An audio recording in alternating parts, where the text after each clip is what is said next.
ওৰা কিহৰ আয়োজন একদম লৰালৈকে আয়োজন ইয়াত পিঁয়াজ কাটি আছো আৰু মজা আছে ইয়াত নেপালী কাটিং খাচি ওপৰত আলু ইয়া আৰু এইটো মজা আছে এইটো কি কয়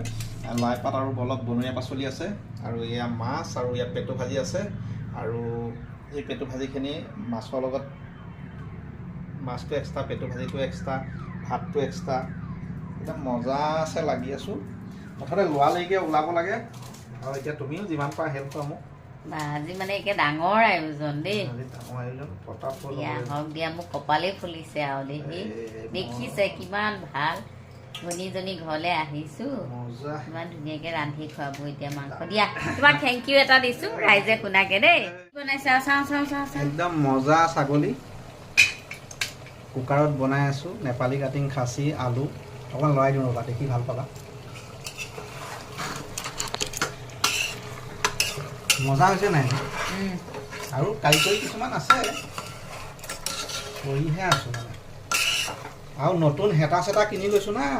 নতুন হেতা বহনি একদম ষ্ট্ৰং এখন ষ্ট্ৰং হেতাখন আগৰখন পাতল আছিলে এতিয়া মানে ইয়াত 5 কেজি খাচী লৰাই দিলো এখন নিহিলে মানে মজা হৈছে নাই একদম বাৰু টাইম আছে ভাত কি হৈছেগে লুক চোৱা এতিয়া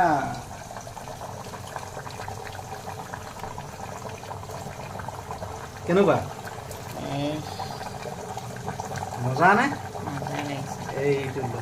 এইটো হৈছে লোক অকণমান যদি এনেকৈ দি দিওঁ সোণত খোৱা গা চৌৱা বুলি কয় যে কেনেকুৱা